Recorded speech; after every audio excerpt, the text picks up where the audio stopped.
Well, that was an exciting start, and it's going to continue to be riveting up here. We have the great privilege of welcoming Frans Timmermans, who is the first Vice President of the European Commission. And he's done us the great honor of being here before going to Rome for the Treaty of Rome celebration, and we're grateful for that. And we're also grateful because I think he is one of the most compelling and passionate champions of the European project and the European Union. So please join me in welcoming Frans Timmermans.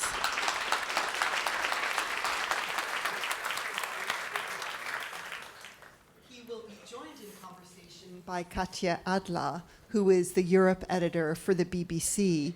She is a leading voice on the BBC for all things European, from Brexit to populism. And we're delighted to have her. So please join me in welcoming Katja Adler. Thank you very much, Pam. Thank you very much. Good afternoon, ladies and gentlemen. Good afternoon, Mr. Timmermans. Hello. You're in my lair already. So if I can just talk to all of you briefly. Of course, here at the forum, we're talking about the end of complacency, the era of action. But what happens if actually what we're looking at is the end of the European Union project and the beginning of the era of populist nationalism?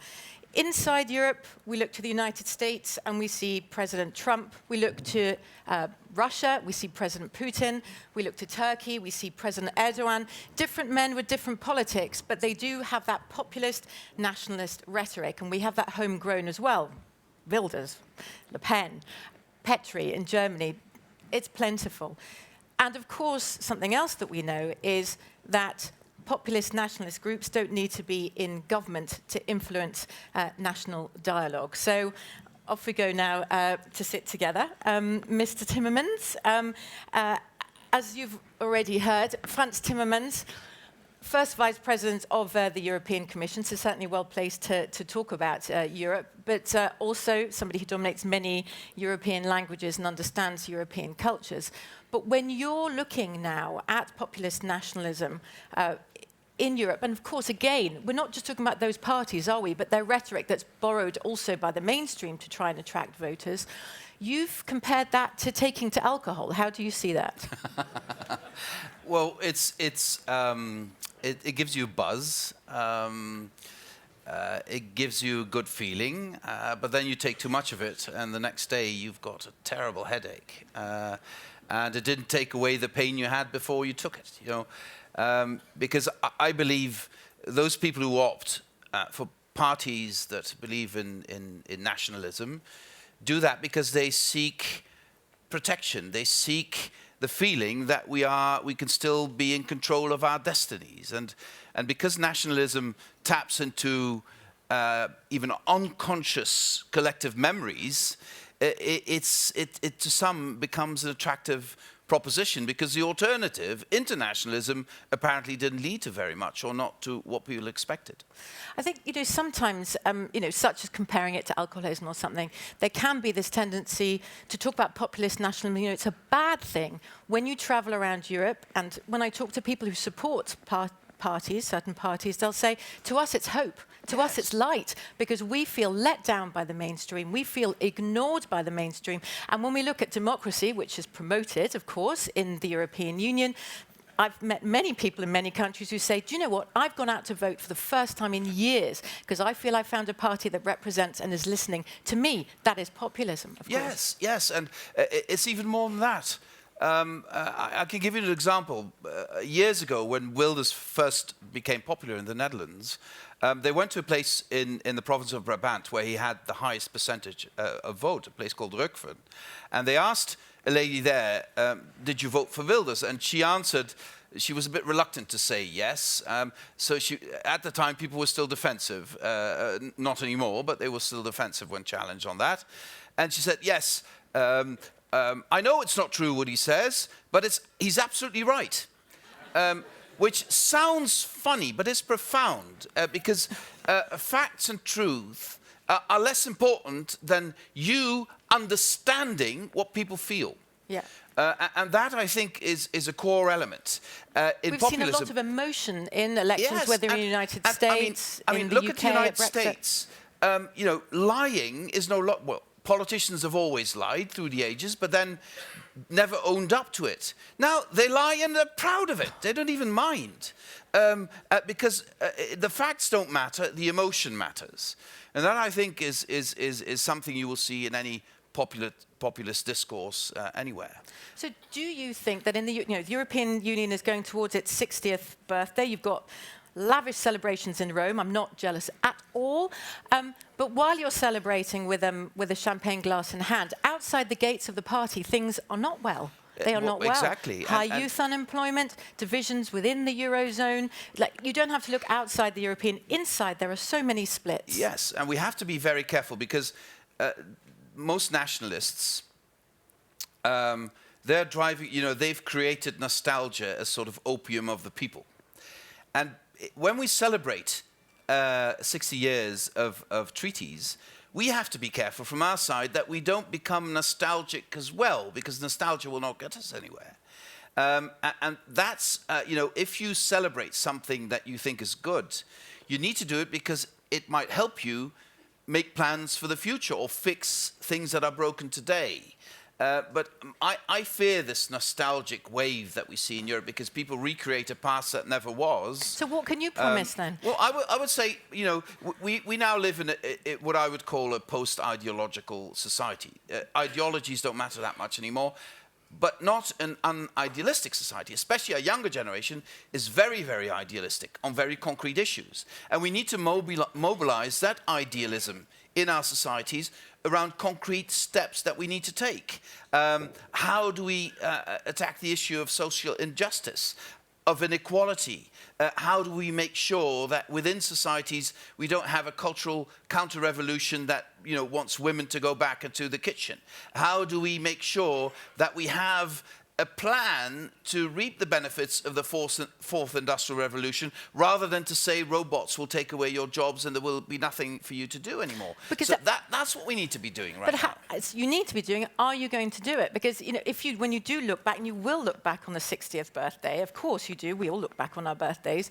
But when the EU rose out of the ashes of World War II, the vision was clear and the vision was shared. An end to bloodshed, an end to violence.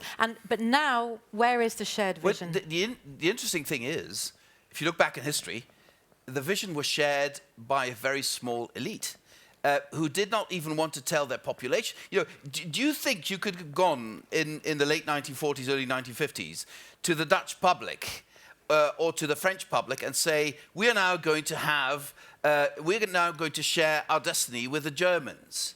You couldn't. It was impossible. So it was a very paternalistic approach. We now tend to think that the peoples of Europe came together and all sang Kumbaya. That did not happen. It was that part of the nostalgia you're talking about. Yes. It was something that was devised by very, very smart politicians and leaders who lived in a paternalistic society. They could afford to tell to the public, we'll take care of it, never mind. We don't live in that society anymore. When we want to do something, we need to have public support for that. And because we still have these slightly paternalistic attitudes, certainly in international politics, people don't believe that anymore. They want to see results. And that's why nationalists and populists are so successful, because they propose something that is clear and that seems to offer protection. So, coming back to the initial issue, I fully understand that people, when they don't see anything else that works, would opt for nationalists. I also believe that those solutions don't work. So I don't dismiss the people who opt for these solutions. I dismiss the politicians who present these solutions knowing full well they don't work. Surely, though, Mr. Timmermans, the sort of populist nationalist vein in Europe, the anti-establishment feeling, wouldn't be there if the establishment hadn't failed. The European Union included mainstream parties that in Western Europe at least have dominated since the end of World War II. Yes. Would you agree they failed? Has the EU failed? how do you define failure? 70 years of peace is a huge failure. Poverty's never been this low. Is that a huge failure? A public evidence of failure? No. Look at where are the extremist parties most successful? Are they most successful in those countries that have suffered terribly in the economic crisis? Greece, they have the extreme right, but it's marginal. Spain, no extreme right. Portugal, no extreme right. Cyprus, no extreme right. Ireland, no extreme right. Italy, extreme right, yes, in the richest part of the country. So it's not about poverty, it's about the expectations for the future.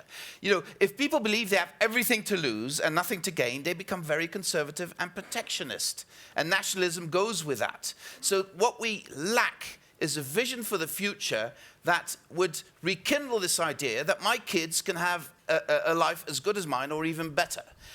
In mainstream, especially middle classes in Europe, people believe that their kids will be worse off. And look at the pressure.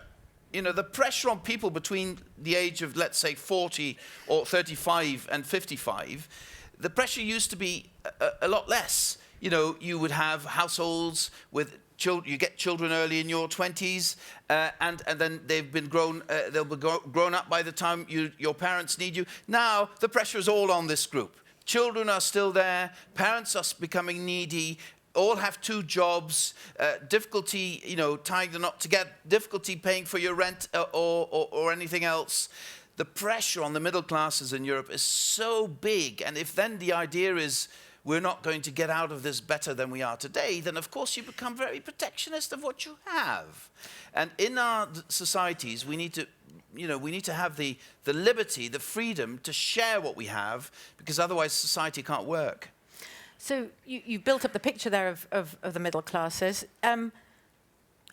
I heard you mention, which I couldn't quite believe, towards the end of last year, that you voicing the words that this project could fail. Yes. And, I've been watching European politics for about 20 years. I've never heard words like that, and you're not alone in those buildings, those institutions in Brussels, that in those corridors, people are saying those words. Well, I've said it the first time in my own country 2 years ago, and people were sort of in shock. Mr. Europe, saying that Europe can fail. Yes, I forgot to tell. I meant to tell you, there's a film made about Frans Timmermans called Mr. Europe. No, the European. The European. Well, it's the same thing as Mr. Europe.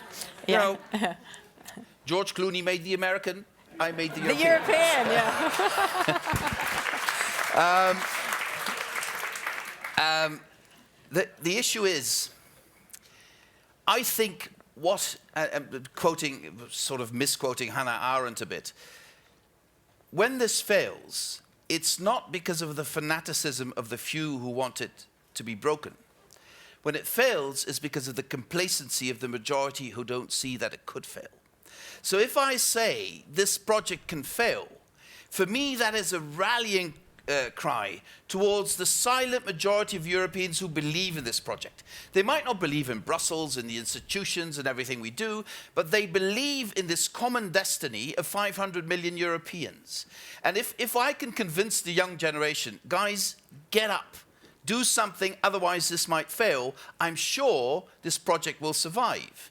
But if we can't get people to engage because they believe, well, it's going to go on anyway, bad as it is, it will go on anyway, then it might actually collapse, because the determination of those who want it to fail is strong.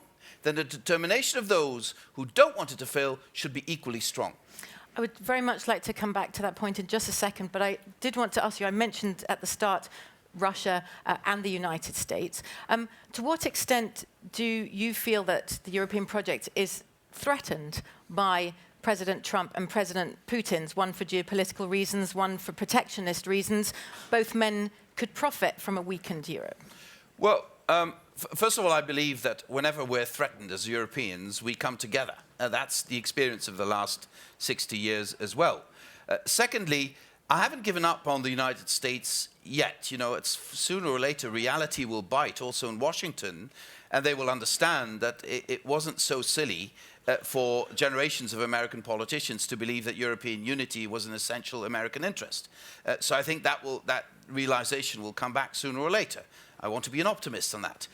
And as far as Russia is concerned, yes, Mr. Putin has a completely different vision of society and of Europe. And we should be very conscious of the fact that he will do everything he can to divide Europe. You know, it's divide and rule. By supporting all these extreme rightist movements who want nationalism, Putin knows that a nationalist Europe, a divided Europe into nations, will be a weaker Europe. So he can divide and rule. And that's why I believe, you know, rallying for Europe, fighting for Europe is also a way to make our societies strong enough to resist the pressures of people like Mr. Putin.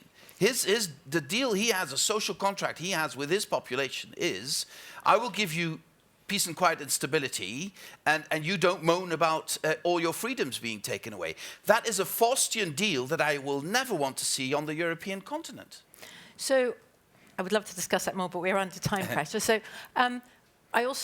do you take heart then from recent elections in the European Union, whether it started in Austria, the second go at the presidential election, when the right-wing populist nationalists did not win, now in the Netherlands, I mean, your home country, Geert Wilders did not make it to the largest party. But he did win. He won, he got seats, yes, and his rhetoric won in other parties of the centre-right. But he didn't make it to the biggest party. That's Emmanuel true. Macron is a front runner in Yes. France. And we have, again, Martin Schulz, who used to be the president of the European Parliament, a front runner in the German elections. So you could look at from a European point of view, a dark side or the light side. Which side are you going with? Well, you know, as in any society, there will always be a dark side and a light side. We ain't dead yet, but we haven't won yet either. This is still out there, and it's not going to go away. And it's still out there because people still crave optimism about the future. And as long as we don't fix a number of things in our society, as long as we don't, you know, take our economy into the fourth industrial revolution, as long as we don't create more sustainable social systems, as long as we don't bring back the idea that, you know, the escalator leading us in a better direction is still working instead of taking us in a worse position, as long as we don't do that, nationalism, populism will remain strong in Europe. It has not been defeated. It has not won, which is good news, but there is no room for complacency because it's still out there. There's still a couple of elections to go. But apart from elections, in our society, the middle classes have not regained enough confidence to shy away or to stay away from nationalism yet.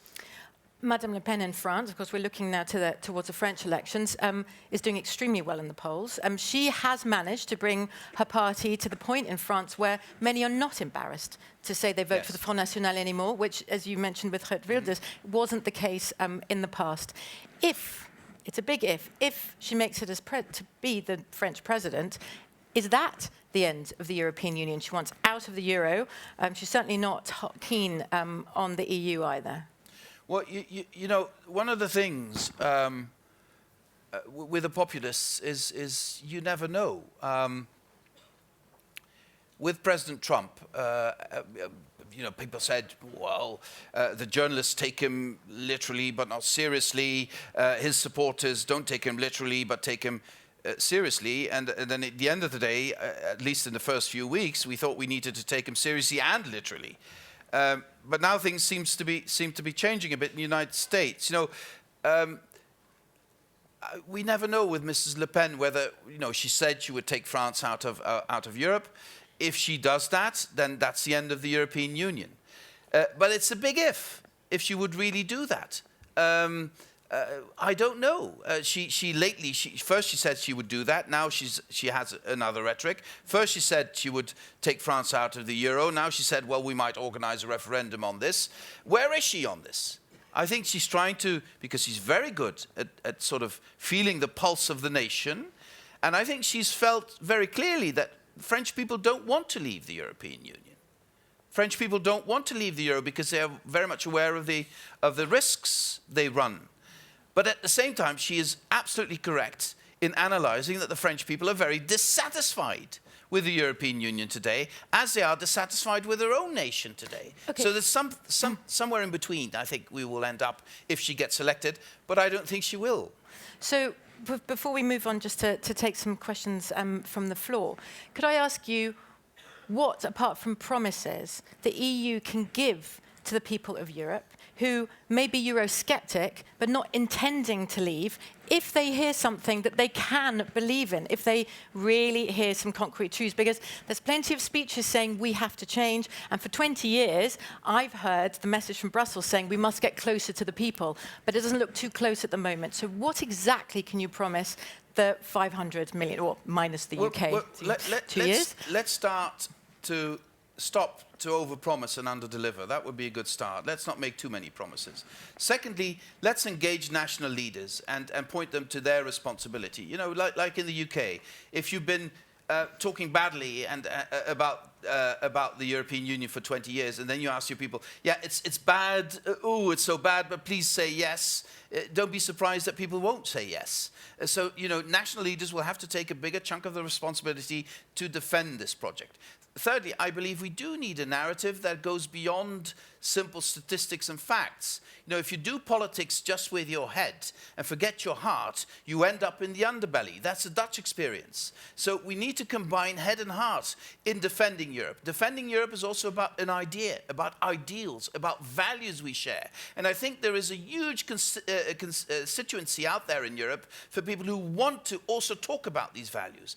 And apart from that, let's just show concrete results. Not promise too much, but show that we can deal with the migration crisis, show that we can protect our citizens against terrorism better than we've done before, show that we are capable of sharing information in the security area, show that we are capable to defend Europe against Russian aggression. Just by showing that we are indeed capable of delivering, the trust of citizens will come back.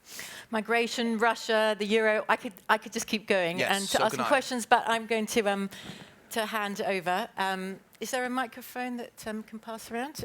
Yes, sir.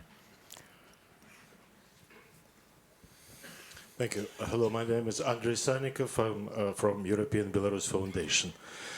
And speaking of, since our topic is complacency and action, I'm sorry to burden you with another too much complacency to Belarusian dictator in Belarus, and too much inaction. And we are having tragic situation again in Belarus. The repression are back. People are being detained. There are more than 100 people in prison today. Some are facing terrorist charges. And Lukashenko is claiming that they were trained in Ukraine, Poland, and Lithuania, so blaming European Union. And there is no reaction, no adequate reaction from the European Union. I signed the statement together with other leaders of opposition a couple of weeks ago, demanding sanctions going back, reintroducing sanctions against this. And there was no reaction.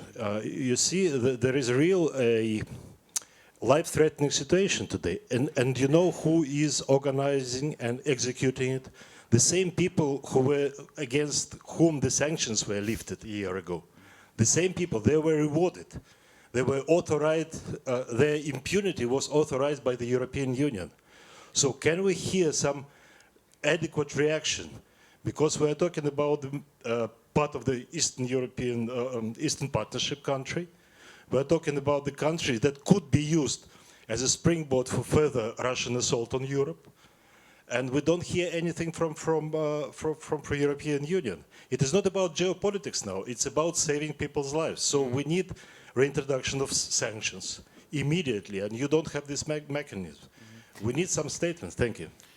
Well, I know this has been discussed by the Foreign Affairs Council only recently, and Federica Mogherini has been looking into this. I also know that we as the European Commission remain strongly committed to all the efforts we do to strengthen civil society in Belarus, like the university in Vilnius, like other measures, because you know, I have nothing against your analysis of the situation. I think it is spot on, but at the same time, there is more of a civil society in Belarus than people sometimes think that we could latch onto, that we could support, perhaps more than we've been doing today.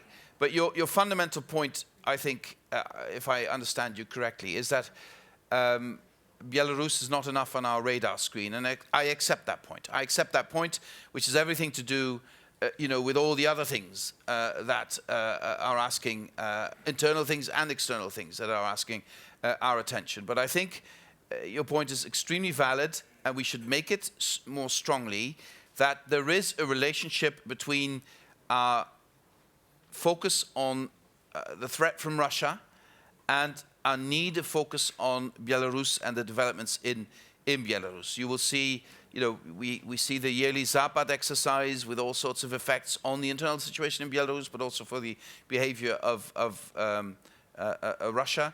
We see the interlinking developments in Ukraine and other parts, Moldova I could mention. One of the big challenges we face today is that in the European Union, everybody's problem is very much neighborhood related. The problem of Belarus is very much a problem raised by the neighbors of Belarus. The problem in the Mediterranean is very much a problem raised by countries in the Mediterranean, and we should come to the understanding that these problems cannot be sort of separated. If we want to have a coherent policy of the European Union, we need to address both at the same time with the same political urgency. Thank you. From the other side of the room, perhaps? Anyone? Yep. Christoph Marschall from Germany. Mr. Timmermans, you just said don't overpromise and underdeliver, and then comes Poland to my mind. I don't like what's happening there. It's clearly it's happening in the judiciary, in the media system. Yep. It's against our values. But if we create the impression that Poland might be punished by the EU, I think that's overpromising. The requirement for the rule is consensus -1. Hungary will save them from a conviction. So where are we going, and isn't this an example for overpromising? Well, sir, first of all, we can do more than the final element in Article 7 of the treaty, what you refer to. There you need unanimity. For other measures, we don't need unanimity. I will continue to follow the situation, and the fact that I follow it on a daily basis and comment on it and criticize what they're doing, according to one of the judges that is under fire, the former president of the Constitutional Tribunal, is at least slowing them down. So yeah, I'm counting my blessings. But I have to make one point, and I made it in the European Parliament yesterday. Look, we all need to take our responsibility in this. Member states cannot just say, well, let the Commission deal with that. Because if member states don't take one of their colleagues to task on this, the Commission cannot deliver what we want to deliver. That is why I said very clearly in the European Parliament yesterday, it is time that this issue should be discussed with Poland in the Council so that member states, show their true colors on this. Whether this is an important issue for them or not. And whether we can, because I believe more in dialogue than I do in sanctions, whether we can use this opportunity for political dialogue to convince Polish authorities not to continue on that path. Because the rule of law and the separation of powers is not just a human rights issue or an issue of fundamental rights. If the judiciary is no longer independent, we can no longer guarantee the uniform application of EU law across the European Union, which means that the internal market can no longer function. And so, vital economic interests of Poland would be hurt if they continue along this path. And I hope member states will join me in convincing the Polish government that they're not acting in the best interest of the Polish people. I think you highlighted a point there, Mr. Timmermans, that a frustration I hear from you and many of your colleagues in the European institutions that in member states, in the media, there's a tendency to talk about Brussels, what Brussels does, but actually the Commission can't act without the member states. No. I mean, it's the countries, it's the still 28, but will be 27, that call the shots. Well, I mean, sometimes we are used as scapegoat, which to some extent I accept. It's like in football, you use the referee as a scapegoat all the time. But at some point, member states will have to show that they are responsible themselves for all of this, and they can't hide behind the mythical Brussels to discharge themselves of their responsibility. Well, I'm now not going to hide from this part of it. I believe you had a question last time, I think, in the last round. So if there's anybody else who hasn't had a question, okay. There's a lady. In fairness, I think if somebody, I think there's a lady 2 rows behind. Sorry, I'm trying to be fair. Sorry. Thank you. Milica Delevic, European Bank for Reconstruction and Development. The Financial Times today claims that the enlargement process has stalled. For a very long time, the EU used it both as a vehicle for normative and foreign policy. Now, stalled or not stalled, it's clear that it's going to be a longer hold. So are you thinking in any way about restructuring the process so that it remain relevant for the countries, for both the Western Balkans and, I mean, it's a different animal, but Turkey? And I'm afraid this has to be the last question because of time. Well, let me focus on the Western Balkans, given also what you do. I think that's what you're most interested in. Turkey too. Okay. I tried to dodge it, but you won't let me. Look, on the Western Balkans, if we want to avoid future violent conflict in the Western Balkans, we need to make sure that borders in the Western Balkans are no longer existential. They can be essential, they can be important, they can be relatively important, they can be unimportant, but today they are too existential. And if they remain existential, given the composition of the area in terms of demography and in terms of ethnicities, that's a recipe for disaster in the long future. So one of the beautiful elements of European integration is that we don't make borders disappear. They remain essential, but they are no longer existential. That is what has happened between France and Germany, between all these other countries.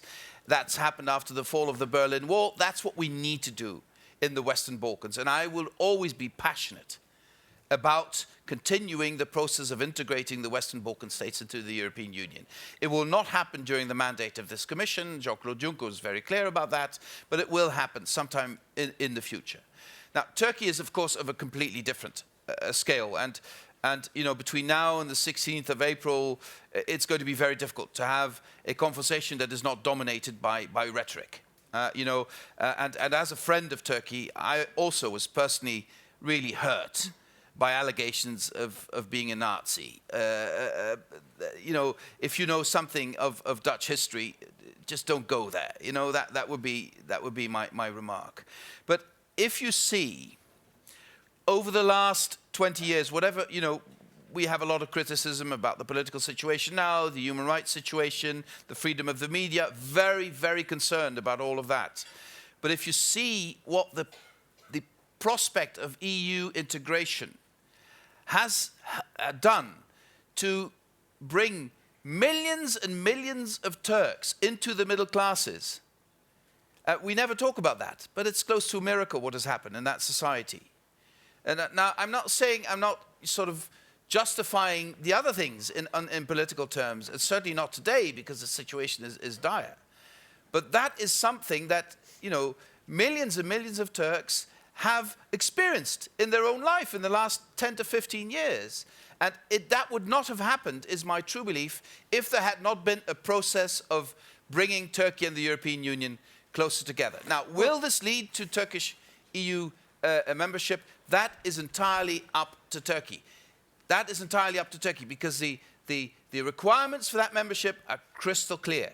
And Turkey is a long way removed from those requirements today. If they want to continue the process, we are open for business. But the onus is on them and not on the European Union. Frans Timmermans, the European, thank you very much for discussing with us the many challenges ahead for the European Union. Thank you very much. Thank you so much. Thank you. Thank you. Thank you. And I now pass over to my colleague Ali Aslan to come on stage. Thank you very much. Thank you so much. Give them a hand again. Wonderful panel, really. This lovely. I think I speak for all when I say this could have gone on for at least another hour. Thank you to Katja Adler and, of course, to Frans Timmermans, the European response to George Clooney. So we have, for all of you who have been to the Brussels Forum, and I see many familiar faces here, I know many of you have been, you know that throughout the panels, there are one or two individuals throughout the 3 days that sort of will hold it together to provide a narrative, to provide a thread in between. And before we go on to the next panel, I want to touch upon one important aspect, because obviously Karen Donfrey this morning said, we want to send you all home come Saturday for you to go home with an agenda, to go home and make a difference. Now, we had a lot of experts, and we will continue to have a lot of experts here on the panel. But I do know we have many great deal of expertise here in the audience as well. And that's why, just to get a pulse and to get a feeling, the term accountability has come up many times. Difference, who can make a difference? And I know it sounds lovely in a fortune cookie, you can make a difference, one person can change the world. But I honestly would like to get an answer, get a feel for who here believes when they go home on Monday, and we've been hearing a lot of many challenges, these are times where business as usual no longer can be pertained and continued. Who on Monday morning feels that they can make a difference?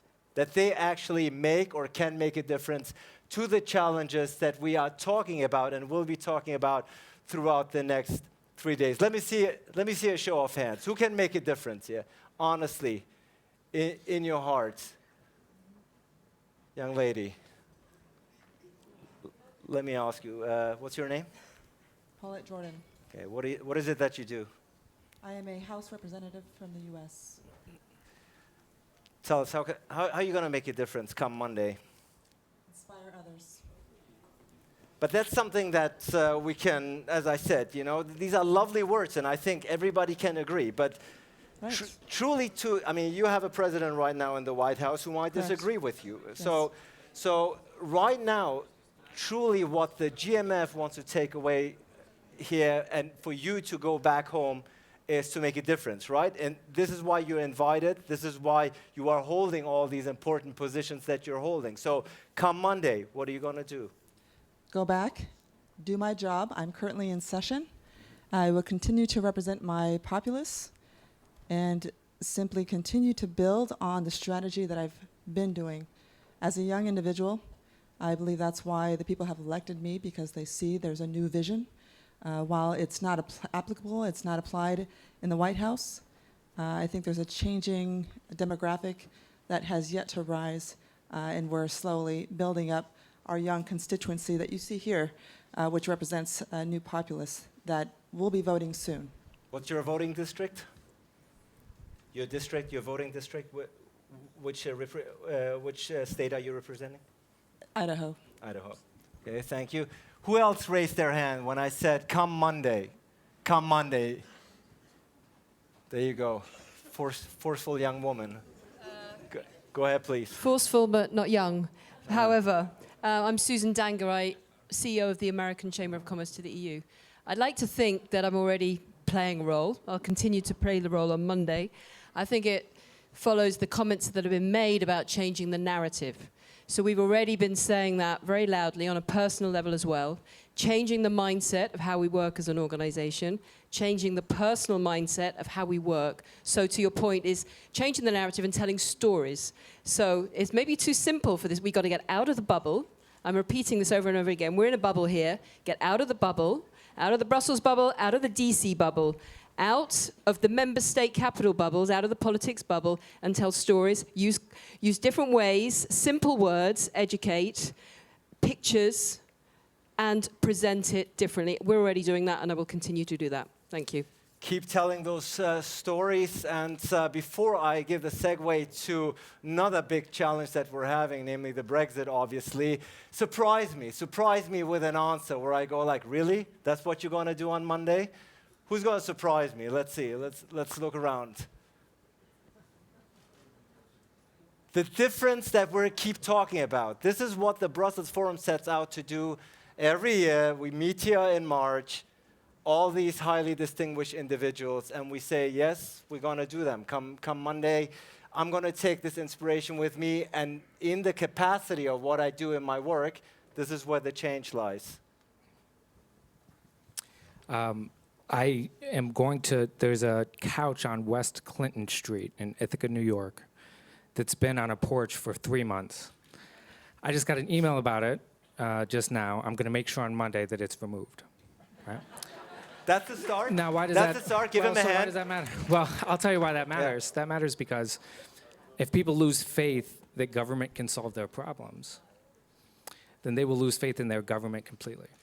And if you can't start small, fill the potholes, remove the couches, then they won't trust you to build multilateral, international communities. So I just talked myself into it. I'll just respond to the email now. I won't wait until Monday. But you do know that we will follow up. Yes. And if that's not done by Monday, you're in trouble. Now, are you raising your hand or are you just... I was, but... Well, let's hear what you have to say. Okay, let me tell you a Turkish folk story, all right? There is a folk figure called Nasreddin Hoca, and he owed some money to some man, and the man came back to get his money. And he said, I'm going to pay you back. He says, how are you going to do that? He says, I planted these bushes with thorns, and you see the sheep will walk by, and they'll, of course, get pricked, and the wool will collect on the thorns, and I'll pick them and sell them. The man smiles, says, when you see cold cash, you begin to smile. So I think I'll do something very little. I have a newspaper column, and I will say in that, finally we're coming to discuss our problems. That's the way to a solution. Well, that's one. I'm glad to see that President Erdogan still lets you write columns in Turkey. We'll continue to follow that. Now, ladies and gentlemen, I think you got a sense. I will keep coming back and pestering you about that. Please keep thinking about that, because at the end of the day, this is a huge production, many people behind, and obviously as great as it is that we all come together once a year and exchange business cards and see each other, again, I think Karen Donfrey would agree it's as important, if not more so, that we come away here with a mission, with an agenda, bring it back to our home countries and be the difference and make the difference that we are talking about here from one panel to the next. So, speaking of panels, here's another problem for you that has only come up about 20 times today, Brexit. And Brexit, now actually, I know very seasoned and experienced politician who will hold their panelists fire to the feet is Ryan Heath, the senior EU correspondent of Politico. Ryan, take it away and tell us what it's all about. Give a hand to Ryan, ladies and gentlemen. Thank you. Yeah. Good evening, everyone. First of all, I'm Ryan Heath, the author of the Brussels Playbook column for Politico, and sitting with me now and joining you in this conversation is Douglas Carswell, the MP for Clacton in the United Kingdom, and Carl Bildt, who is known to most of you as the former Prime Minister and Foreign Minister of Sweden. So we're going to jump right into a question for all of you. So the question is, are you having a good Brexit? Tell me. It's a slightly more positive reaction than I was expecting. But we're going to bring that poll up onto the screen. And for those of you who have devices, we're going to ask you, do you support Brexit or do you not? So we can get a bit of a read on the room. But let me make a little assumption as you go about voting. I think we arrive here on the question of Brexit not as friends. We arrive in conflict, sometimes in confusion. It's a very divisive issue. It's an existential question. To some extent, it's not even real yet, and it's going to feel a lot more real once Article 50 is triggered next week. It's also being discussed in two alternative realities, possibly more than two alternative realities, and under the shadow of euphoria and grief. There's a big problem with that, though. Euphoria and grief are not the ingredients for a good deal. At some point, the EU27 and the UK are going to have to get in a room like we're in a room now. Probably it's going to be in early June. And that's when the reality is going to start intruding on all of the rhetoric that we've been hearing. And at the moment, we're on a train that is headed for a hard Brexit, and it's gathering speed. So, if you think that's a good idea, tell us in the discussion. If you don't think it's a good idea, I want to hear your solutions, not your opinions. Opinions aren't enough in this session. We want the operational, not the ideological.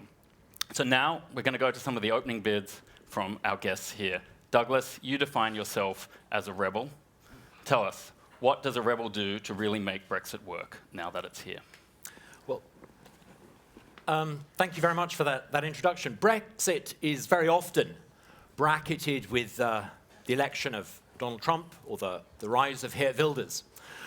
What I wanted to suggest to you today is that actually the decision by Britain to leave the European Union is the antithesis of all of that. Brexit is a safety valve. Donald Trump and Geert Wilders are what you end up with if you fail to recalibrate the priorities of those who make public policy with the public. Brexit, we're sometimes told, is extreme. It's radical. Well, it's being presided over by Theresa May, a vicar's daughter from Maidenhead, someone I think we'd all agree is a rather unrevolutionary figure. And you know what? Right now, she enjoys the highest polling ratings of any serving prime minister in living memory. Now, on Wednesday, she is going to trigger Article 50. And we know that that means that by April 2019, the United Kingdom will leave the European Union. What does that mean? Well, it means that EU law, EU courts and EU legislatures will no longer have jurisdiction in the United Kingdom. We know all that. But what about all the rest? Is it going to be hard Brexit or soft Brexit? I want to tell you that I think it's going to be a liberal Brexit. And this is why I'm so confident and optimistic. We're leaving the EU. We're not about to leave Europe. I'm an optimist that I think we'll get a good deal. Why? First of all, because Theresa May, unlike David Cameron, is prepared to walk away and if she's not given a good deal at all. David Cameron absurdly ended up in a position where he was willing to have a deal at any price and therefore got a very bad deal. Theresa May, I think, is genuine in her commitment to only signing up if she thinks the terms are good enough. Secondly, she's genuinely not fearful of walking away with no deal because she understands that actually WTO terms are pretty attractive. WTO terms are not about crashing out of the EU onto WTO terms. WTO terms are actually created to stop isolation and protectionism and to facilitate the free exchange of goods and services. Now, some people say that there are insurmountable obstacles to all of this, and they like to talk about migration as one of them. And I speak as UKIP's only member of parliament. I actually think a fairly straightforward situation with migration is attainable. Why? Free movement of people is going to come to an end before April 2019. But that doesn't mean you can't have the free movement of workers. If the United Kingdom hadn't been in the European Union for the past 40 years, it's inconceivable that British companies would be unable to hire workers that they wanted to from EU member states. I think we will end up with a situation where if a British company or university or employer is willing to pay someone a sufficient salary that precludes them from claiming any in-work benefits, they'll be able to work in the UK as they are today. Now, I think there will be a deal on goods and services, and HMG, Her Majesty's government, is keen on this. Why am I optimistic that we'll get one? Well, there are no restrictions at the moment. And unless you know someone who wants to impose restrictions at 1 minute past midnight after we've left, I think the status quo will largely prevail. Now, when we negotiate on goods, we'll be negotiating with a single entity, the EU. When we negotiate with services, it'll be with 27. That's why I think there will be a parallel deal on both goods and services. There will be some contentious issues. You may have heard people saying that there will be a Brexit bill of 20 billion euros or 40 billion or 60 billion. Well, hold on a second. The reality is that the United Kingdom is not under any obligation to pay any of that. But we want to act in good faith. We want to be good neighbours. This is not a divorce settlement with a zero-sum game at stake. It's about making sure that we get on afterwards. And if we are willing to act in good faith, if others are willing to act in good faith. No, we're not going to sign up to a sort of cash-for-access mercantilist deal that George III may have approved of. But we may well be prepared if, for example, roads are being built in Spain, when the bill comes in for those in a few years down the track, to pay our share. We're willing to act in good faith if others are. We're going to need to continue to cooperate. During the referendum, I was struck by the importance of the Erasmus programme for students, the Horizon 2020 research programme. Those things can and must continue. You don't need to be in the EU to have that international cooperation. It's all the more important that we broaden it. Defence and security. People in Antwerp today or London yesterday, they know the importance of international cooperation in the fight against terror. There are British troops this week stationed on the border of Estonia to safeguard the sovereignty of Estonia. We retain those commitments to defence and security to our Western allies. But the final reason, before I sit down, the final reason for my optimism is look at who's doing the negotiation. If this was a negotiation between, and I speak candidly to you in the confidentiality of these four walls, if it was a deal between, say, Nigel Farage, the leader of my party, and Guy Verhofstadt, the chances of a productive deal, I think, would be close to zero. But it's not. It's going to be between grown-ups. It's going to be between Theresa May and the German Chancellor, whoever that is, and between the heads of state of other member states. And I'm very confident that pragmatism and common sense will prevail. Thank you. Now, as I call up Mr. Bildt, if we could get the results of that poll we just did onto the screen. No, please come on up, Carl. Speaking of grown-ups, now, you've been in the council room. You've sat around that table dozens of times with ministers, with leaders. Yeah, more than that, yeah. Yes. So Anyhow, what needs to drive those discussions to make Brexit work? Well, first, Brexit will happen. Brexit means exit. That means that the United Kingdom leaves the room, and that is the most important thing for me. We don't know what the future of Europe is going to be. It's going to play out over 5 years, 10 years, 15 years, whatever, a long period of time. And I've been around in European politics for quite some time. I know there are surprises, but I know that every time something happens, we meet in a room.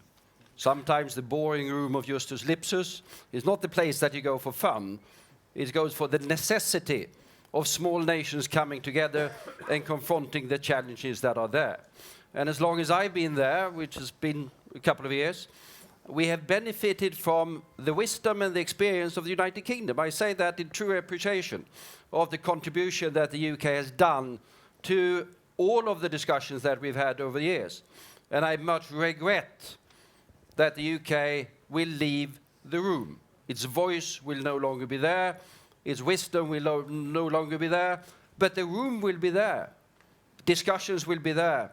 Decisions will be taken there. The UK will be outside, but will be affected by it, no doubt. Then, for the immediate negotiations, yes, there will be the divorce proceedings. And they will be, as these things sometimes are, I'm quite certain, go through periods of substantial acrimony. Those things happen. But then there's got to be a discussion of what next? As you say, you are still there. I mean, you are an island in the Atlantic, a couple of islands, along with Iceland and others, and the relationship has to be there, and that needs to be defined. And my guess is that Europe is open to a lot of different things, but the UK has to decide. And when I listen to the UK, no customs union, you don't want that. No single market, you don't want that. So we are down to, what you said, essentially a free trade agreement, WTO terms. Well, I've said that all the time. I think we're going to end up with Ukraine plus minus 15% in terms of the agreement. Where the Ukraine DCFTA agreement is a big, big, big improvement for Ukraine with the starting point that Ukraine had. But the starting point for the UK is that you've been part of what is de facto the greatest liberal trading regime in the world. And you leave that, and then you impose barriers to that trading regime, higher or smaller, but barriers there are going to be of different sorts. And add to that, that you leave roughly in the order of 30 agreements that liberalizes trade between this big liberal trading area and the rest of the world. You leave the free trade agreement with Canada, you leave it with Korea, you leave it with Ukraine, not with Turkey, because that customs union, that is different. So you're going to sort of go backwards quite substantially with Europe and with a substantial part of the world. You say that you're going to catch up and be a global Britain. I wish you do, but it's going to take quite some time until you go back even with the rest of the world to the starting point, and you will not get back to the starting point with Europe. But that's money. That's important. But still, going back to where I was in the beginning, I think the most significant effect is that Brexit means exit. You leave the room. Where whatever you think about these decisions that will be taken, those are the decisions that will be taken. And that is the place where the decisions will be taken. And that will be without the United Kingdom in the future, to the detriment of Europe, in my opinion, and I have to confess, I think, to the detriment of the United Kingdom. Thank you, Mr. Bildt. Now, yes. Before we turn to questions, I didn't queue up the poll clearly enough for everybody. So we're going to bring that "Are you in favor of Brexit or not?" poll back up onto the screen. And now is the time to vote. So do get out your devices. I'll leave you to that for a few seconds, but just be aware now is the moment where you actually have to cast your vote. So a follow-up to both of you. I got a great piece of advice yesterday. The Portuguese president was in town having lunch with journalists. And his view was that it matters greatly how the negotiations start. The start matters much more than the middle in many senses. The middle depends on the success of the start. We've got obviously the Rome celebrations that will take place over this weekend. That's a factor. And you have the terror attacks that took place in London yesterday. How are those events or other events that we can't predict right now, how do you think they are going to affect the start of those negotiations? I think a great place to start is for people to accept that Brexit's going to happen and not try to refight the June the 23rd referendum. Since June the 24th, I've gone out of my way to try to reach out to pragmatic, good, decent people on the Remain side. And there are some things that the Remain side said that we need to learn from and take on board. No one has a blank check in United Kingdom domestic politics on this. But there is a new national consensus emerging. I hope that when we enter the negotiations, we'll be doing so with people who are not trying to hector and heckle and undermine the democratic verdict of the demos on June the 23rd. If people could come to terms with that sooner rather than later, perhaps right about now, it would be helpful for us to then actually explore what kind of relationship, a positive, constructive one, we could have afterwards. So that's what the Remain supporters can do to get on board. That's what the political elites throughout Europe. Yes, well, indeed, 81% of the people in this room, in fact. We've I'm got the poll results in. I'm surprised yes is that high, to be honest. Well, you've got 18% friends in the room. But if that's what the Remainers can do, what do the Brexiteers need to do? We have what is possibly a bit of an expectation delivery gap. If you think back to the referendum campaign, one of the most deciding factors, promises, discussions in that campaign was around what money you could bring back from Brussels, for example, to the NHS. A lot of people have said that was based on a falsehood. And there are going to be people who are potentially disappointed now that the euphoria is wearing off. What are you doing in Clacton? What are you doing in your discussions with the British government to figure out how to manage those I don't think anyone in Clacton would be at all disappointed that there's an extra 11 billion net, 20 billion gross to spend on our priorities. I'm very happy for people to continue to attack that figure as a small rounding error in the budget. It shifts the numbers our way in the post-referendum campaign. But you know, what the levers need to do is to articulate, you know, if you only watched the CNN and the BBC, you would think that the people who were behind Vote Leave were angry narrow nativists and had voted for UKIP. They haven't. Only 3.5 million people voted for UKIP. 17.5 million people voted for Brexit. It is a liberal insurgency, and the idea of leaving the European Union is precisely to free the United Kingdom from all sorts of constraints that we face if we continue to be under a very dirigist continent. Yeah, you cannot organise happily the affairs of tens of millions of people in a continent by grand design. And Brexit, I think, is a liberating, liberalising mission, and we need to communicate that and make that really, really loud and clear. Is that a basis for action, Carl Bildt? No, we sort of disagree and have somewhat different analysis. I see the single market. I'm a Thatcherite from that point of view. Can I address this point? Well, briefly. You can address it after I have addressed it, obviously. I mean, the single market is a liberalising thing. It's absolutely not. I listened to Margaret Thatcher in those days when she was pursuing. That was a British, well, not only the British, Delors and Thatcher was driving the single market in order to take down barriers between the different national two small economies of Europe. And we did achieve that. We do see the economic effects of that. So the single market is done? The single market moves on. One of the biggest things that we have at the moment is, of course, the digital single market, because we don't have that there. We need to have it on the digital side, because that's where the big thing is going to happen in the economy. Services. And we can't, and services, we haven't done it fully. The more we do the single market, the more we liberalize, the better. Leaving the single market is to leave the most liberal trading area in the world. With great respect, the single market uses the language of free trade, but actually imposes a single uniform set of regulations which directly inhibits European innovation. I would argue that the European single market allows carte blanche the application of regulations at the behest of lobbyists and big corporate vested interests, and it is strangling European innovation. The single market is to European trade what TTIP was to transatlantic trade. Ever since the Cassis de Dijon case, which was at the point at which the single market ceased to be a liberal entity, it has allowed people to impose standards. If the single market was genuinely liberalizing, as the Cassis de Dijon case showed in, I think, 1984, it would be based on mutual standard recognition. And until the European Union single market gets back to that, it will be a profoundly illiberal, economically destructive regime. Okay, one response from you, Mr. Bildt, and then we'll move to the crowd. So Roland Freudenstein put himself in the queue, so we're going to get a microphone to him if you can raise your hand. Mr. Bildt. Well, I mean, you're correct in the sense that regulations can also be twisted by those who have a vested interest. That happens. That happens within nations as well. But the difference between having one regulation and having 28 makes a huge difference for anyone who wants to be an entrepreneur. It facilitates European innovation because it increases market size. Where's Europe's Facebook and Google? Well, have you heard of Skype?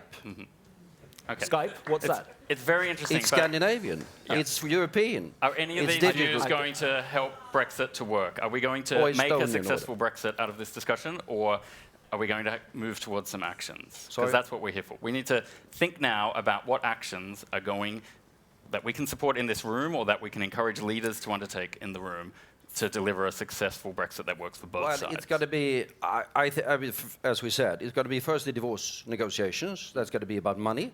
Money, whether that can be sorted out, I don't know. Remains to be seen. It's going to be acrimonious at some point in time. All negotiations are. When that has been sort of settled or beginning to be settled, then we move into the second phase, which is the new relationship where we, EU, needs to define what we can call the Western Partnership. We have a couple of other partnerships. I understand that the UK position is it should be based on a free trade agreement because one doesn't want to have a closer one. If the UK wants a closer relationship, I'm quite certain the EU is open to it. But the UK has decided to back down to, you said that the WTO is okay, because the WTO creates sort of framework to limit even worse trade regulations. I agree with that. The WTO prevents things from being even worse. But it's got to be the lowest possible standard for trade in Europe. But that's your choice, not our choice. Okay, we're now going to throw another choice to the room, seeing as we've raised the money question. So there's another poll that is going to come up on the screen. And I'd like you to all say what you think is the number, the financial settlement that the British public would accept Theresa May returning home with. And now we're going to turn to Roland Freudenstein with the first question. Right, thank you very much. I'm Roland Freudenstein from the Wilfried Martens Center for European Studies, and incidentally, we produce a weekly political comedy show called The Week in 60 Seconds, and we're richly rewarded with material from London, of course, these days. You know, there's terrific fun in quoting Boris Johnson with a straight face. So, here's my question, and actually I agree with Douglas Carswell on the importance of defense and security, especially counterterrorism, in this process. And that goes both for the divorce procedure, but also for the time after. Now, my question is, how helpful are certain things that are being done and probably will be done over the next 2 or 3 years? And you know that being not helpful in the vocabulary of Angela Merkel is a death sentence, politically speaking. So how helpful is it for Britain to torpedo initiatives to strengthen European defense and that you know that are important to the 27? And I'm not finished, I'm turning now to the 27. How helpful is it to talk about an EU army, knowing very well that this has done a great deal to aggravate, actually for the Leave campaign it was a great boon. So, you know, and not to mention the European Intelligence Service, about which I'd love to see a Netflix series by John Cleese. But, so, you know, how helpful can we be in the next couple of years? Mr. Carswell. Do you want to take the first question? I'm not sure it's fair to characterise the UK government as having torpedoed European defence. I certainly think it's a little unfair on those soldiers who've just been posted to help safeguard the border of Estonia. The UK has made a serious contribution to defence. It's in per capita GDP spending terms, I think, alongside France in terms of maintaining a serious capability. There are others who have some capability, but I think only France and the UK are currently capable of projecting serious force out of theatre. I think the United Kingdom will remain committed to defending its obligations under NATO, and quite rightly too. We're leaving the European Union. We're not in any way diluting our resolve to stand shoulder to shoulder alongside liberal democracies in the West. We all face a threat, Putin's gangster state in the East, and I think on that we need to work more closely together than we have in the past. Mr. Bildt, and maybe since we've raised Mr. Putin, are you also worried about Russian interference in the Brexit negotiations? I could be worried about Russian interference both here and there, but I think we will be able to handle it without the Russians. I don't particularly fear that. On the question on the EU army, I haven't heard anyone serious talk about an EU army. There was a tweet by Jean-Claude Juncker a couple of years ago, and I mean, he's an ex-minister of most things of Luxembourg, but whether he's been defense minister of Luxembourg, I don't know.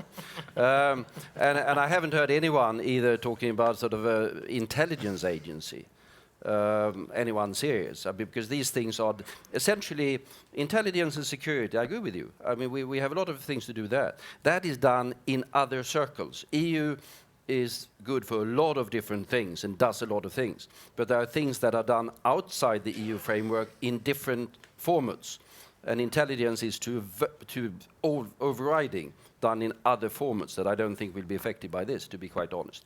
And Article 5 defense as well. Then I think the EU can do more in terms of broad security. Before one goes to an open war, Article 5 NATO, you could be in crisis scenarios of different sorts, where hybrid is the word of that's the flavor of the month at the moment. And that includes a lot of instruments where the EU has a lot of them, and where we would need to have some sort of link up with the UK when it comes to utilizing them in the future. Quick reaction, and then also bear in mind a question. Well, is there any specific action that the negotiators on both sides should be taking to quarantine NATO from Brexit fallout? On the issue of intelligence, Theresa May, as Home Secretary, knows better than anyone in the UK the importance of collaborating and data sharing. And I think people can be absolutely confident that the United Kingdom in the future will do more to share data than we do now, just as levels of labour mobility will be higher in 5-10 years' time, that cooperation will be greater. It's just we won't be doing it as a member of the EU.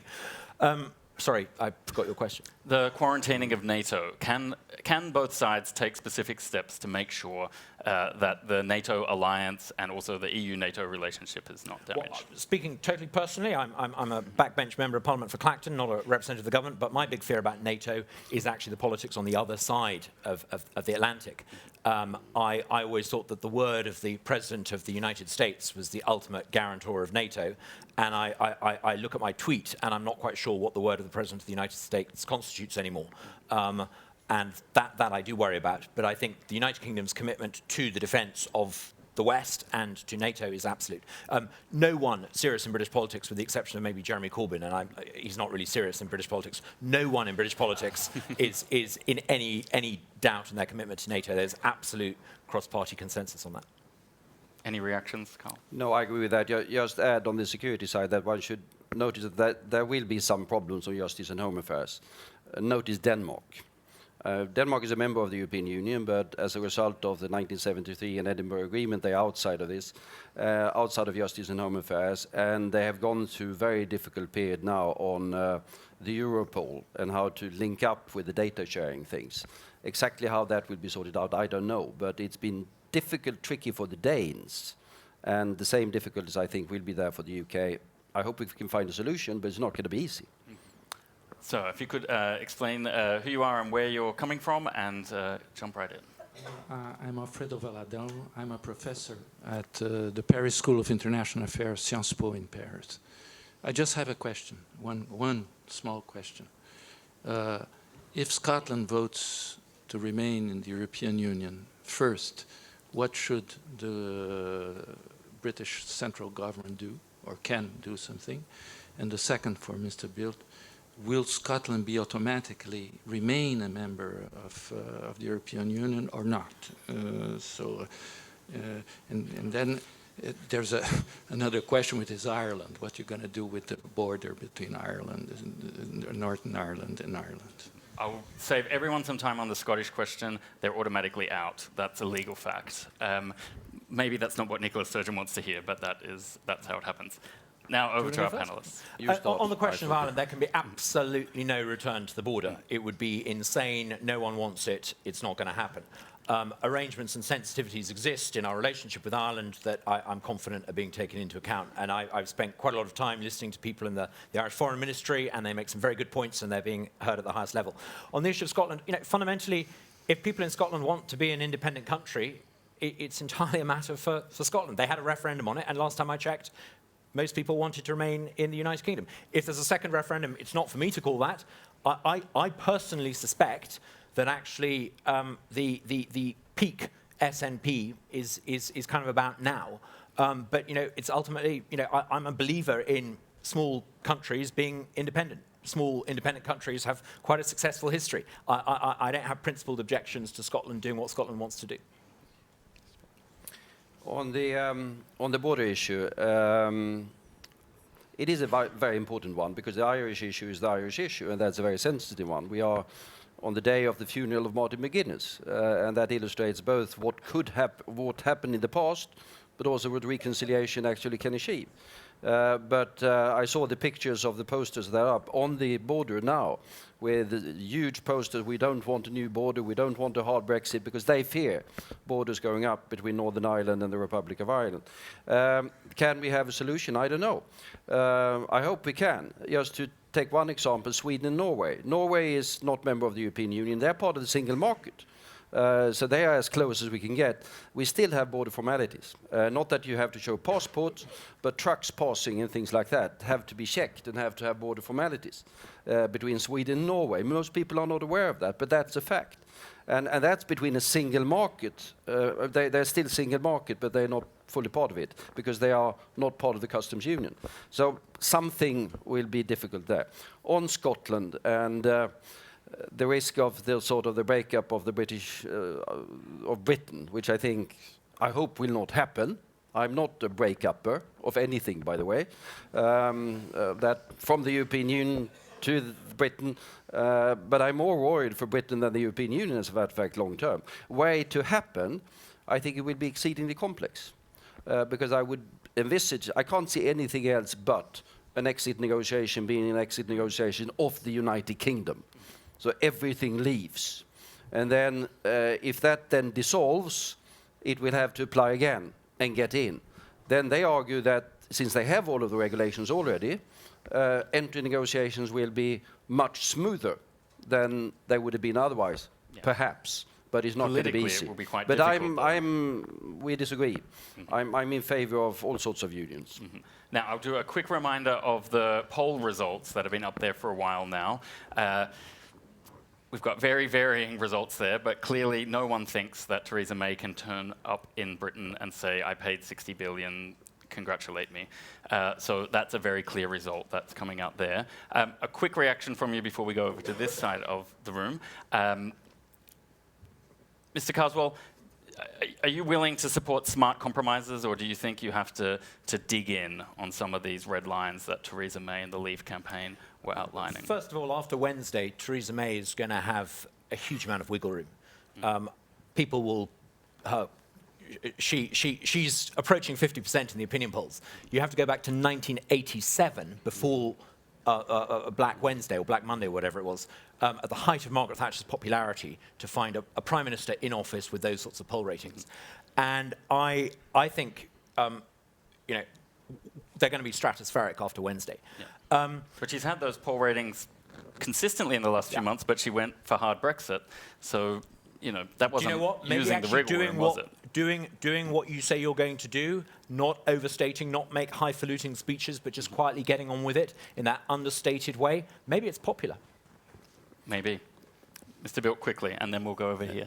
Yeah, I can't fix the number. Just making the point that I assume that the number is a number of money that must be paid by the European Union, because it's decisions taking on commitments that the European Union will have to fulfill. So that means that this money will have to be paid either by the UK, because it's considered part of what the UK has decided, or otherwise by other European taxpayers. That means that the negotiating positions of the other 27 is going to be fairly hard, particularly since we're going to face cutbacks due to the UK leaving. So I think the wiggle room on the EU side, I fear, is going to be fairly limited on whichever number we are talking about. I'm going to go back to a questioner now, so we can include as many as possible. I know there's lots of men with their hands up in the room, but I'm big on gender balance, so that's why we're going to go to this lady over here. We are bad on gender balance. So it's my fault. Thank you, Ryan. Teresa Novotná. I am an academic based at the university here in Brussels, but I come from the Czech Republic. And I'm also a member of the Young Professional Summit, so I'm, I think, the first one who declares this affiliation. So hooray to all the young experts here. But from the Central European perspective, it's quite a shame that UK is leaving at this moment when, all 10, 12 new member states have always been very keen on having the UK as one of the voices we've always been kind of looking up to and one of the supporters. But what I wanted to ask is, our experience from EU enlargement is that, it's the candidate state which joins the EU. Now it will be the UK which is leaving the EU. So in a way, how can you be so optimistic that you will get such a good deal for the UK? I mean, the best I think you can hope for is transition periods, so reverse enlargement. What do you think? Why am I confident that we'll get a good deal? Well, I tried to explain, so let me now elaborate.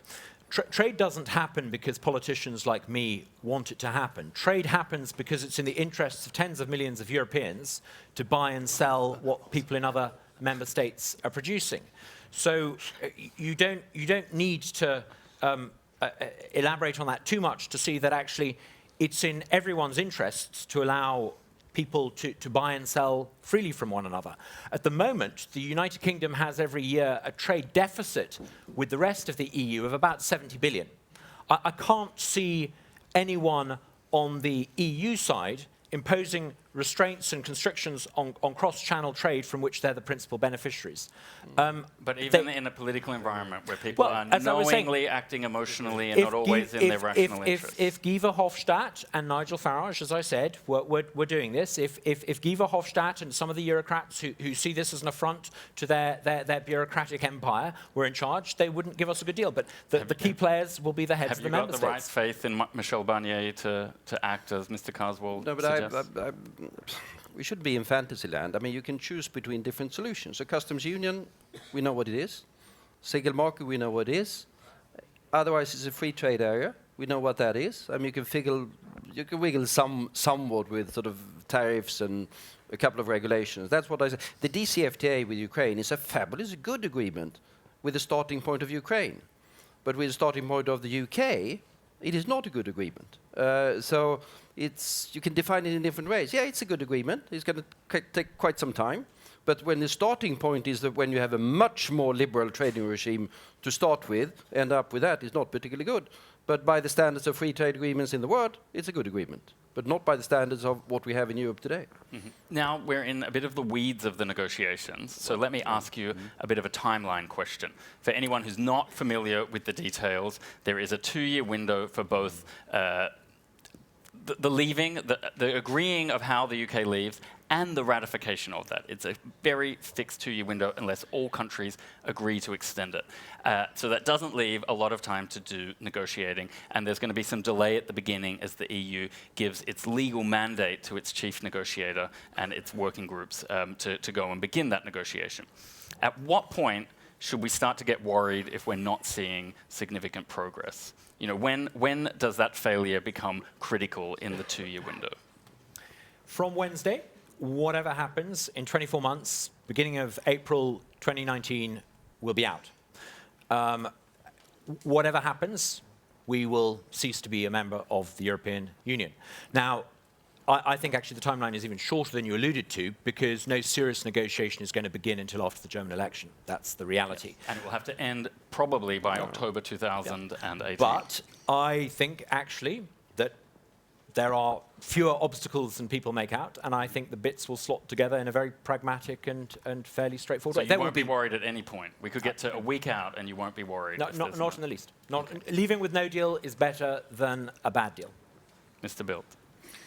I And then to Charles Graham. No, I think the negotiation will start before that, because I think that's sort of not dependent upon elections. If we take these numbers things without going into details of that, I fail to see that it will be impossible to sit down and start to go through that, call it negotiations or not. So I think that will start right away. And as said, it's going to be the divorce proceedings that are going to be dominating first. When it comes to the sort of the new agreement, I fail to see that that can be concluded within the time frame that has been allocated. I mean, just to take, I used to say all the time, there's no known international negotiations that can't be destroyed by a couple of fishes. And fisheries policy, fisheries rights, agricultural trade, when those issues come in, you will see that it will take somewhat longer time. So I fail to see, I hope I'm proved wrong, but I fail to see that it will be possible to avoid a sort of an interim agreement of some sort for the duration of finalizing the final agreement, because I think that will, particularly if you're ambitious on sort of standards and regulations and things like that, and arrangements, flanking agreements of different sorts, that will take time. And then So there's it will be going to essential in your view that we start planning for a transitional deal? I would have wished the UK government to be more honest on the need for that, and I'm quite certain that the EU institution would be receptive to proposals from the UK side on that, in order to avoid that just breakdown of the entire thing, which is not in the interest of anyone. And one thing we can't rule out, and the EU would hate it, is the idea of the UK going off and arranging any informal, bilateral or early side deals, potentially for sectoral interests. Can you imagine any of them happening, and is that a good thing or not? Sectoral agreements of what sort? For example, let's just be hypothetical here. What if the German car industry successfully lobbied the German government to come to some kind of informal arrangement with the UK government about what we did in that industry? That work is already It doesn't underway. work. Yeah, but it doesn't work. At the And end, that's a good thing? Of course it is. No, but at the end of the day, it doesn't work, because trade is regulated by Brussels, not by Berlin. Yeah, but so they we're can in make uncharted territory here, so- they can make whatever Can I cozy just- in arrangement they want. Who speaks for Europe? If you talk to people who work with the EU institutions, they think that it's them. But I think the key in the negotiation will be between the British Prime Minister and the heads of state. No, but to take one concrete example, which is not the car industry, or the car industry is an important one, take the aerospace industry. An Airbus, the wings are done in Bristol, I think. Where are they made? In the UK, anyhow. Wales, okay, fine. Yeah. It's in British Isles. And then I think final assembly is Toulouse or Hamburg or whatever. Things are moving all over. That means that they shift people all around. That means that intellectual property is mixed. And if they suddenly have tariffs going up between the different components in the integrated value chain, I mean, talk with Airbus people, and they are horrified by the consequence of that. By the way, when the goods go out and then when they come Yeah. back at some other point in the chain. Who's looking to impose those tariffs? We're not. Do you know anyone who's Well, going to you impose are, those? because you are leaving. We're not. Everything we're not is looking possible. to impose tariffs. No, but you are. No, You have Everything said- is you possible, have- gentlemen. you have said- I'm going to bring in Charles You Grant are. now, who's up there from the Centre for European Reform. Brief comment and a brief question. My comment is that something historians will find strange when they look back on this period is why Britain is going for such a hard Brexit. There's a majority of public opinion, if you look at the data, and in the British Parliament, for a soft Brexit, yet we're leaving the single market, the customs union, Euratom, the European Investment Bank, all the regulatory agencies. The answer, I think, is that Douglas and his friends on the Eurosceptic right are very powerful at focusing their energies and pushing the government in a certain direction, and nobody's pushing very hard the other way. That, I think, is the answer, but Douglas may disagree. My question is also for Douglas. You're very relaxed, Douglas, about the World Trade Organization option, not crashing out, it'd be all right. But your idea of trade is it's just goods passing barriers with tariffs. What about services? The British economy is a services economy. As you know, surely, WTO does not do anything to open up services market, almost nothing. Don't you think that matters for the city, for aviation, for public procurement, for business services? Why are you so relaxed about this awful WTO option? It matters profoundly, but of course, being in the European Union doesn't give us access to a single market in services either. If we were to leave the European Union, it would be possible, as I said, to have a deal on goods and services, the one on goods negotiated with a single entity, the two deals done in parallel, and the key to this would be the phrase mutual standard recognition. If it was possible to buy and sell an insurance product in, say, for example, Germany, it would be legal to buy and sell that product in the UK and vice versa. And I think that is the very straightforward and obvious solution staring us in the face. And I would be very surprised if it's not in place in 24 months' time. Okay, gentlemen, we're coming towards the close. Just a thought from you. There's going to be a temptation from the EU to run down the clock in these negotiations. The way Article 50 is designed is it does give the home team a bit of an advantage in that process. How likely do you think that is, and is it a good thing if the EU presses that advantage? Let's start with you, Mr. Bildt. Well, for the divorce, I think it is a necessity, and that has to do with the fact that when we are coming up, we also have elections to the European Parliament, and we have the new setup of the European institutions, and I understand the UK doesn't want to be part of it, to take it from that angle. So it's from the practical point of view, the UK needs to be out before that particular procedure starts. And then we are in the spring of that particular year. But then when it comes to the new arrangement of different sorts, I don't think that if there's a decent interim arrangement, that you say, why change anything? Which is sort of somewhat funny, because if you say that everything is going to stay the same, why then leave? Because it was this horrible regulation that was sort of stifling anything, and then you say it's all going to be the same. That's a total and deliberate mischaracterization. Well, yes, not much, but anyhow, we would be fairly happy, I think, with sort of interim arrangement for a prolonged period of time, so that when in time can sort out to get this, what I call the Western Partnership, the DCFTA, with the British Isles in place in a decent way. But the UK government seems to be in a hurry. And I don't think that will work, that particular part of it. That makes me worried. You're quite an optimist in this process. I'm very optimistic. I think 2016 was perhaps the most positive year in my life since the collapse of the Berlin Wall, and I think it's going to get better. You know, about 100 years ago, there were elites across the continent of Europe, the Habsburgs and the Romanovs, who saw this populism, and they failed to adapt, and they treated it with contempt. And they found that actually they were swept away. I hope that the elites in Europe today stop regarding populism as something of contempt and recognize that actually populism is a legitimate response to an arrogant elite who have put themselves in a position of making public policy without reference to the public. It's not going to go away. I've got another legitimate response. It's dinner time. So thank you very much for your input, gentlemen, and for all of your questions. I'm sorry we didn't get to more of them. Back to Karen.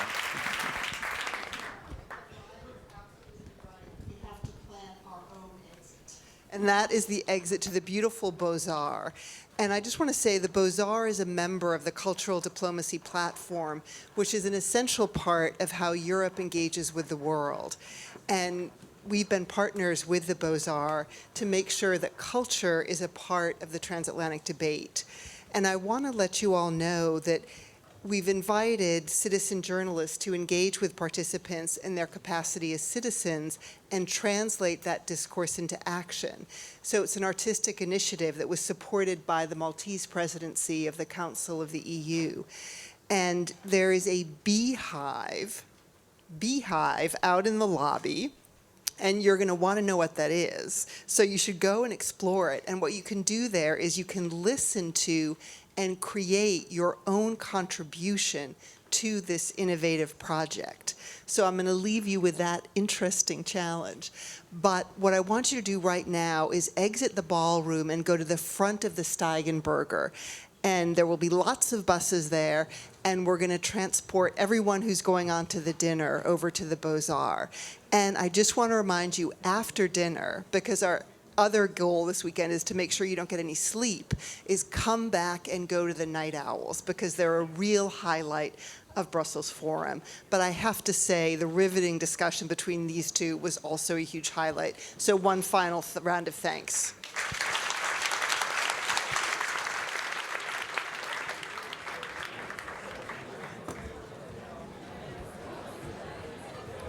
It's a special request for all young professionals. Young professionals, please stay in the ballroom. If you were part of the Young Professionals Summit earlier this week, please remain in the ballroom.